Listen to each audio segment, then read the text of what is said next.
ile ya 3. Tutaanza sura ya 2 kwanza mstari wa 14 hadi mstari wa 15. Wakorintho wa kwanza sura ya 2 mstari wa 14 kwa 14 pekee yake. Tutasoma mpaka 15, ina shida. Biblia inasema, basi mwanadamu wa tabia ya asili hayapokei mambo ya Roho wa Mungu, maana kwake huyo ni upuzi, wala hawezi kuyafahamu kwa kuwa yanatambulikana kwa jinsi ya rohoni. Lakini mtu wa rohoni huyatambua yote, wala yeye hatambuliwi na mtu. Amina. Wakorintho kwanza 3:1 hapo mbele kidogo anasema, lakini ndugu zangu, mimi sikuweza kusema nanyi kama na watu wenye tabia ya rohoni, bali kama na watu wenye tabia mwilini, kama na watoto wachanga katika Kristo. Na aliwanyesha maziwa, sikuwalisha chakula, kwa kuwa mlikuwa mjakiweza, na hata sasa hamkiwezi. Kwa maana hata sasa ninyi ni watu wa tabia mwilini. Maana ikiwa kwenu kuna husuda na fitina, je, si watu wa tabia mwilini ninyi, tena mnaenenda kwa jinsi ya kibinadamu? Amina. Maandiko yamekaa kiinjilisti na tafundisha. Bwana asifiwe. Amina. Tumesoma kitabu cha Wakorintho wa kwanza. Hichi kitabu tunafahamu aliandika ni Mtume Paulo, na alikiandika kwa makusudi muhimu, na kusudi kubwa ilikuwa ni kutatua matatizo yaliyokuwa yanaingia ndani ya kanisa. Watu wa Korintho, kanisa la Korintho lilianza kumwacha Mungu na kuingiza mambo yasiyofaa ndani ya kanisa la Bwana. Wateule kwa wateule wakawa wanashtakiana na kupelekana mahakamani. Watu wakawa wanashiriki meza ya Bwana isivyo sawa sawa. Ikawa vinafanyika vituko vingi ndani ya kanisa lile. Kwa hiyo waraka huu Paulo anauandika kwa ajili ya kutatua matatizo ambayo yameingia ndani ya kanisa. Kwa maana nyingine, dunia iliingia kanisani na watu wakatoka rohoni wakawa watu wa mwilini. Katika masomo mfululizo ambao tumekuwa tukijifunza, tumetambua na tumeelewa ya kwamba katika nyakati hizi za mwisho ni nyakati ambazo zimetabiriwa kwamba upendo wa wengi kufanya nini? Utapoa. Sasa upendo ukipoa, kujitoa nako kunashuka, bidii yao kwa Mungu nayo inapotea. Kwa hiyo na sisi tupo kwenye hatari hiyo, na kanisa pia linapambana na dunia, kwa sababu dunia kwa sasa inapambana sana kuingia kanisani na kuwatoa watu rohoni na kuwaleta wapi? Mwilini. Kwa hiyo hata siku za leo kuna machafuko kadha wa kadha ambayo yanaendelea kwa ajili ya kulivuruga kanisa, lakini ashukuriwe Yesu ambaye ndio kula pembeni. Sema amina. Anasema milango ya kuzimu haitashinda. Bwana asifiwe sana. Lakini pamoja na neno hili la Yesu kusema, inategemea pia nayo maamuzi yako. Unaamua kuwa upande wa ashindaye au ashindwaye. Bwana asifiwe. Lakini ahadi kubwa ipo kwa ashindaye. Anasema yeye ashindaye nitampa nini? Kuketi pamoja naye. Sema amen. Amina jamani. Kwa hiyo kanisa hili lilivamiwa. Kwa hiyo Paulo anakuja kueleza mambo kadhaa, na katika mistari hii anatueleza aina 3 za watu ndani ya kanisa. Kwa hiyo ujumbe wetu wa leo kuna kitu kinachosema aina 3 za watu ndani ya kanisa. Na katika aina hizi 3 ni aina moja tu ambayo iko salama. Aina 2 zina hatari ya kuikosa mbingu. Na nitoe wito kwako tunapoendelea kujifunza, naomba uchague kwa upande wa aina moja ambao nitakwambia. Bwana asifiwe sana. Huo utakuhakikishia usalama wako hapa duniani na safari yako ya Yesu, lakini pia itakuhakikishia usalama wewe kuingia mbinguni. Amina. Kwa hiyo ujumbe wetu unasema aina 3 za watu ndani ya kanisa. Sasa tulijifunza mambo ya uamsho, na moja ya lengo la kujifunza mambo ya uamsho ilikuwa ni kuyaunganisha makundi yaliyoko ndani ya kanisa kuwa na mtazamo mmoja au na ufahamu mmoja. Kwa maana nyingine, ndani ya kanisa kuna watu ambao wameokoka 2000 na Bwana siweza. Kuna watu wameokoka miaka ya 90, kuna watu wameokoka miaka ya 80 na hapo. Bwana sifiwe sana. Sasa wale wanapouelewa wokovu tofauti na mimi. Amina. Mimi niliokoka 2000 na wenda kwangu mimi ninauelewa wokovu au nauelewa moto wa Mungu kubadilisha sana nikitoka jasho. Ndio nimezama. Bwana asifiwe sana. Lakini anapoelewa yule mzee wa zamani, anaelewa wingu la Roho Mtakatifu lina maana gani.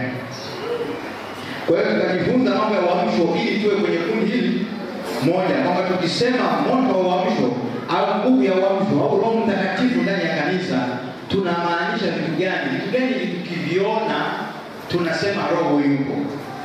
Bwana asifiwe sana. Unajua sisi vijana tukichangamka sana kanisani ndio Roho ameshuka. Haleluya.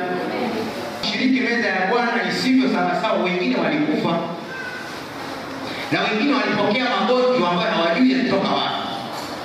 Kwa hiyo kuna madhara makubwa sana kanisa linapotoka kwenye ile aina ambayo Mungu anaitaka. Sema amina. Sasa aina ya kwanza tunaipata mstari wa 14 kwenye ile sura ya 2.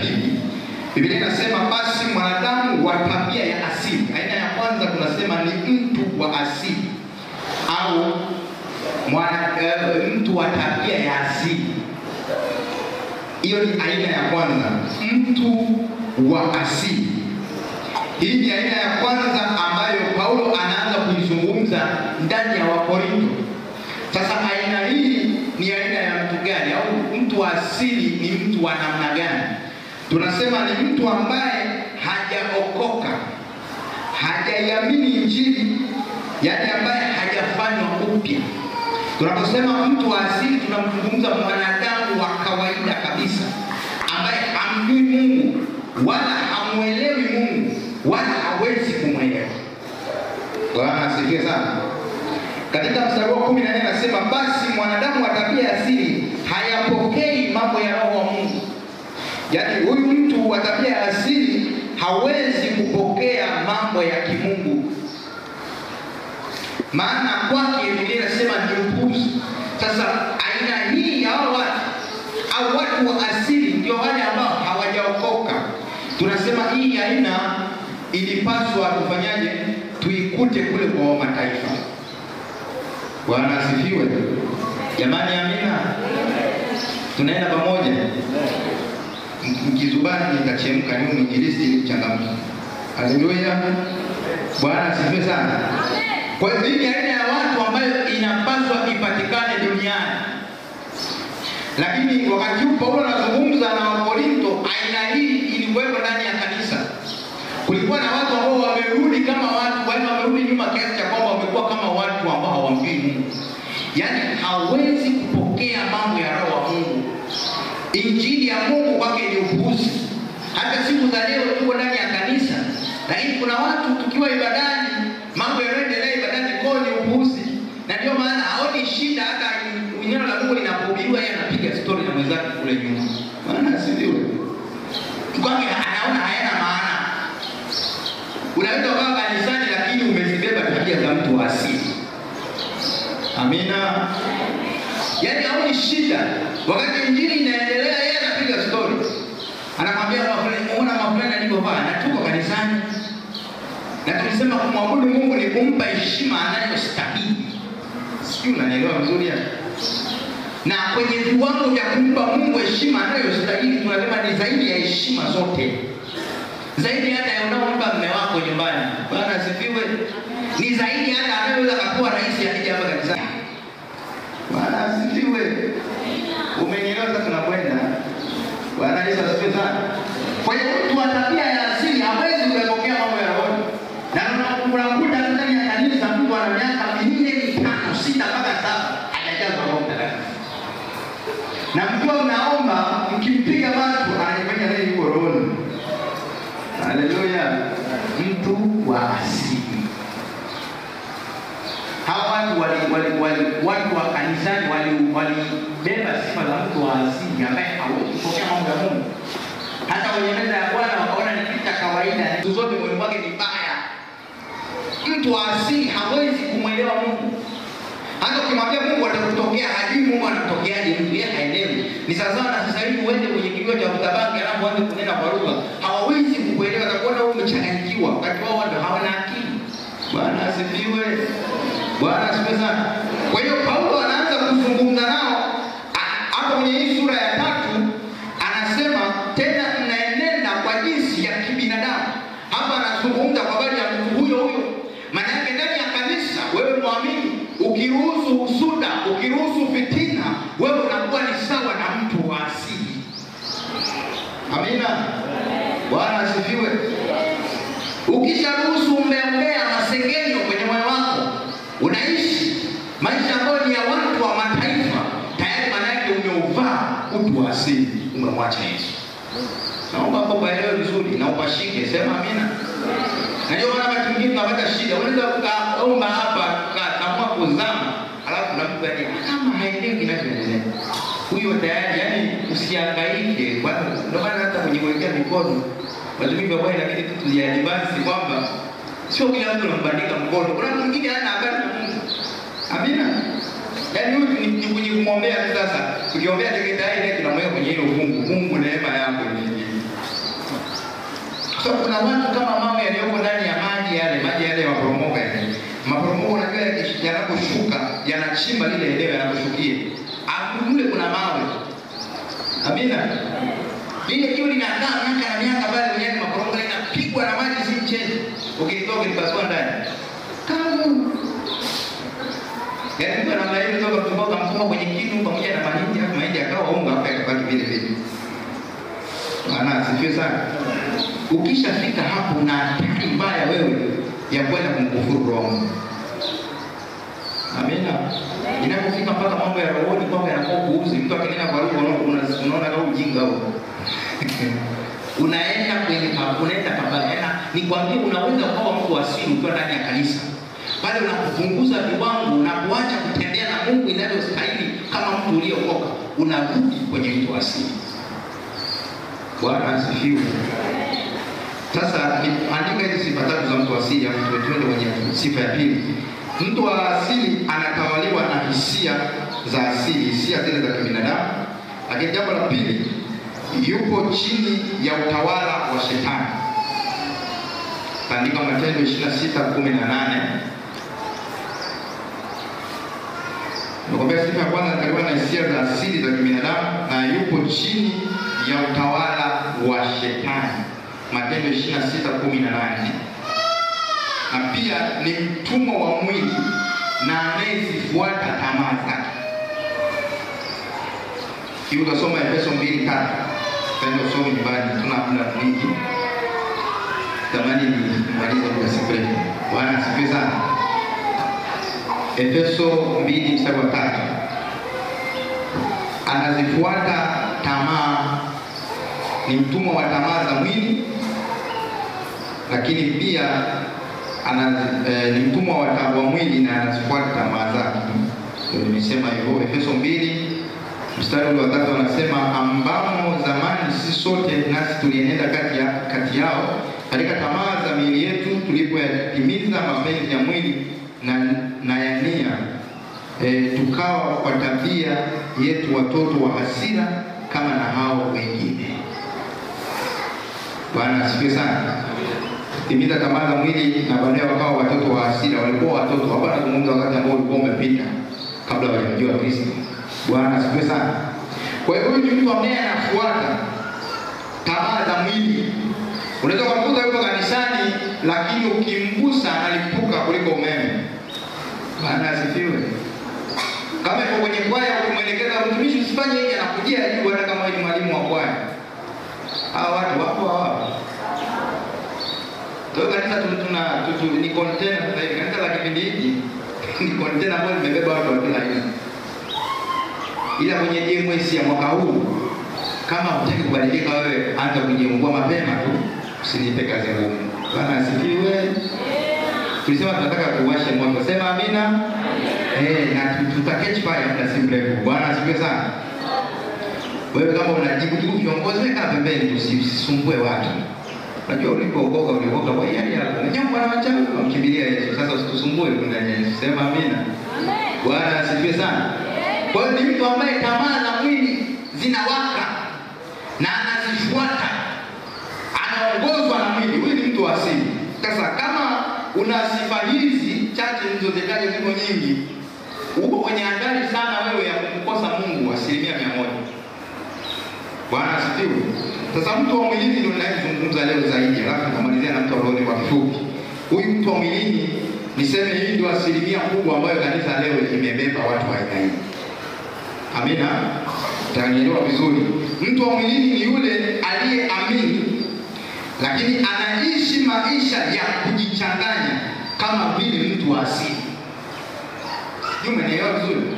Mtu wa mwilini ni mtu ambaye ameshamwamini Yesu.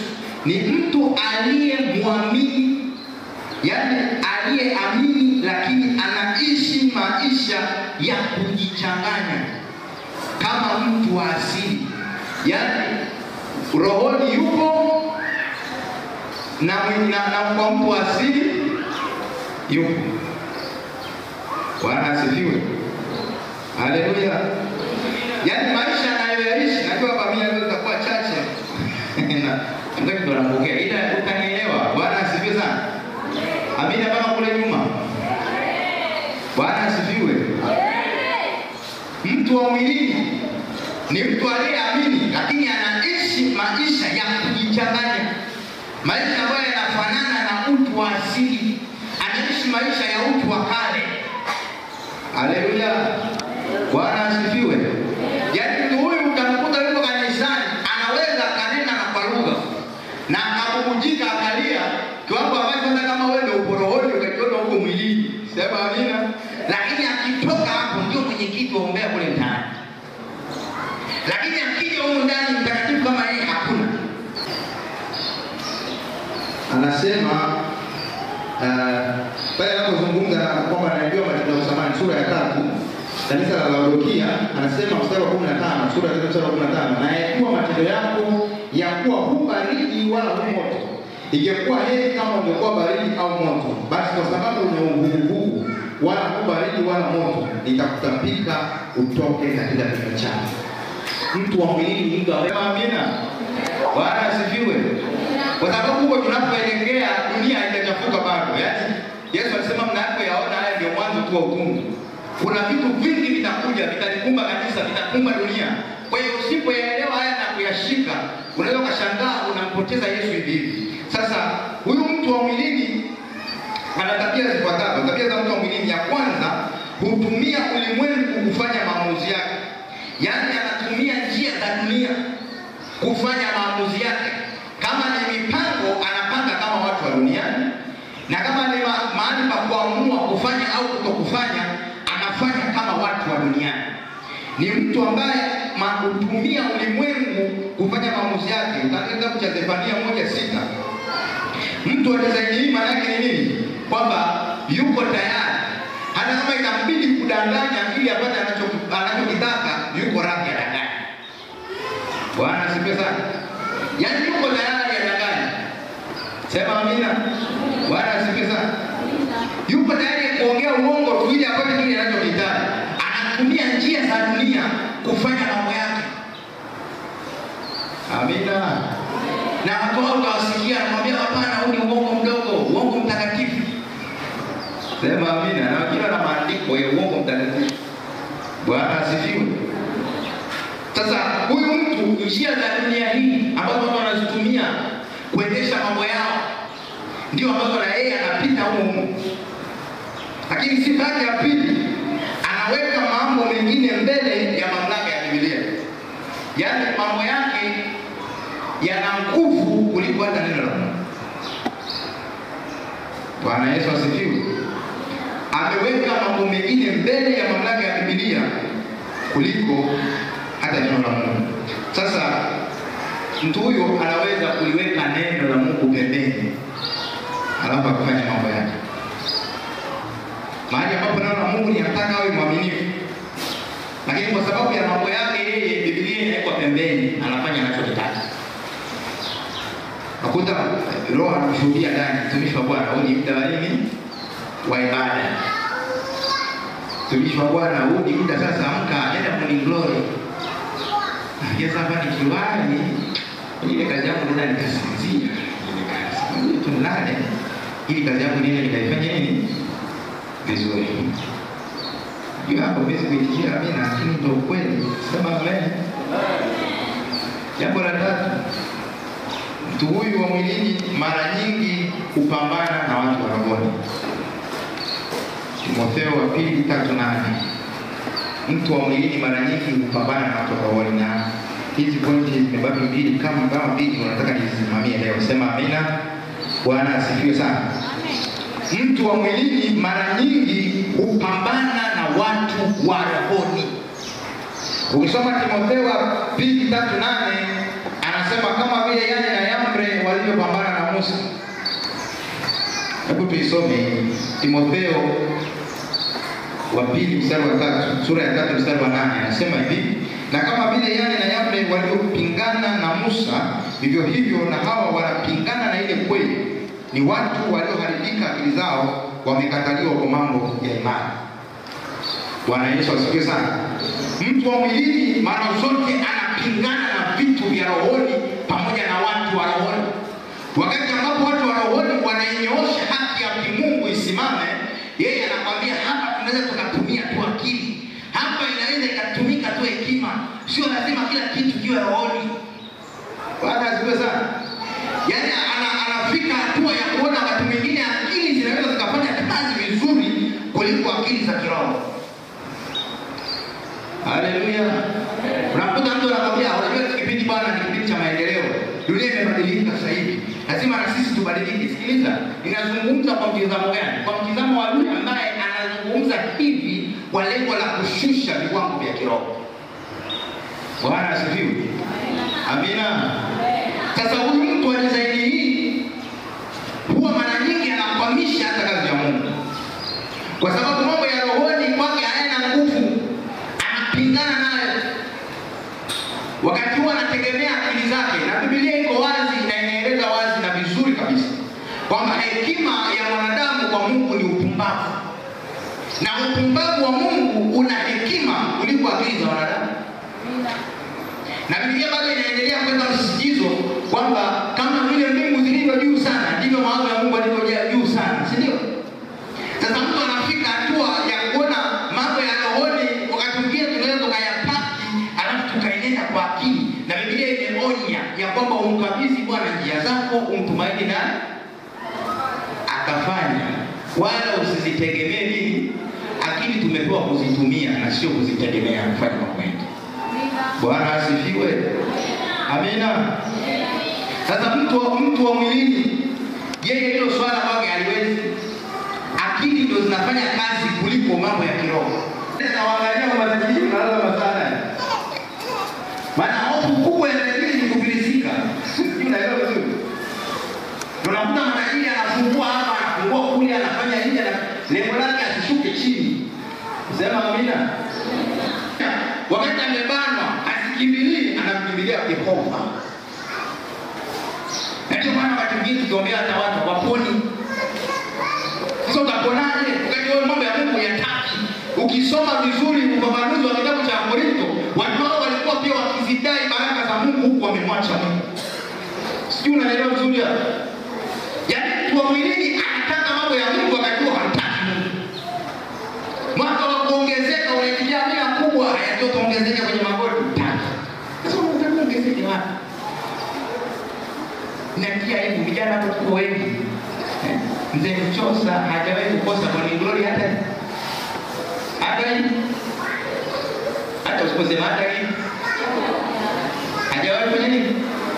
Lakini kuna kijana hapa anatolea macho hajawahi kuja hata siku moja. Alafu kijana tumelipiga vita vizuri vya imani, alafu naiba tuna nguvu kama mwanzo. Yaani nguvu zako wewe sijui ni za makande. Tuna kizazi cha hovyo. Kizazi cha watu wasio kumta Mungu. Ngoja afikia tu sasa mtu wa mwilini anataka kuoa kijana. Anajua kuomba ushauri. Bwana asifiwe sana. Lakini wakati anafanya mambo yake ya mwilini, siku zote anawakimbia wanaoweza kumsaidia, alafu anawakimbilia wanaomwali. Epuka kuwa mtu wa mwilini. Bwana Yesu asifiwe. Mtu wa mwilini hata siku moja hawezi kuongozwa na Roho. Anatumia akili, anatumia maamuzi yake yeye kama anavyotaka. Na hawa watu ni wagumu hata kuwashauri. Kwa sababu kila kitu naye anajua. Akili zipo juu kuliko hekima ya Mungu. Maana hekima ya Mungu inasema afadhali kusikia kuliko kusema, si ndio? Mtu mwenye hekima ya Mungu anasikiliza zaidi anapoongea. Amina. Na anaposikiliza tu kwamba hajui hekima ya Mungu, sema amina. Bwana Yesu asifiwe sana. Lakini jambo la nne, mtu wa mwilini hajui Biblia wala hana neno la Mungu moyoni mwake. Na neno la Mungu hata kama ukamfundisha halikai. Zaidi hapa tukimaliza tukifanya sensa pale nje, tumejifunza ujumbe gani? Watu wa aina ngapi? Kuna mtu hajatoka na aina hata moja. Yaani kwa hapa anasikiliza. Bwana asifiwe. Unajua kuna wakati mwingine tunahubiri hizi injili sio kwamba kwa ajili ya kusemana. Amina. Tuna hali mbaya. Bwana asifiwe. Amina jamani. Kuna watu watapotea tusipozungumza. Haleluya. Kwa hiyo hana neno la Mungu moyoni. Na neno la Mungu lenyewe alikaa ile Timotheo 3, ukisoma mstari wa 7 Timotheo 2 anasema wakijifunza siku zote ila wasiweze kabisa kufikia ule ujuzi wa kweli. Unaweza kukuta anakuja na notebook kanisani anajibilia kila kitu. Unajua shida ya mtu wa mwilini kwamba zile sifa ambazo anatakiwa awe nazo mtu wa roho kwa nini anazo zote. Haleluya. Yaani kwa nje ukimwangalia hivi unamuona ana viwango visivyo kwa kawaida. Lakini katika uhalisia neno la Mungu alipo ndani lipo kwenye notebook. Hata ukifundisha utakaririsha, haya turudie, ukimaliza hapo limeshaondoka. Na watu waliozungumza Yesu pia kwenye mfano wa mfano. Bwana asifiwe sana. Yaani neno la Mungu alikai, lakini sasa cha ajabu anayajua mambo ya dunia kuliko neno. Yaani sasa hiyo kuna kijana ukimuuliza hivi mke wa Ronaldo, mchezaji wa mpira Ronaldo, mke wa Ronaldo alisoma shule ya msingi wapi? Anaweza kukwambia kumpa data. Lakini ukimuuliza mambo ya maisha yake yaelewe. Akwambia tuishi asielewe. Lakini mambo ya ukweli nanasi.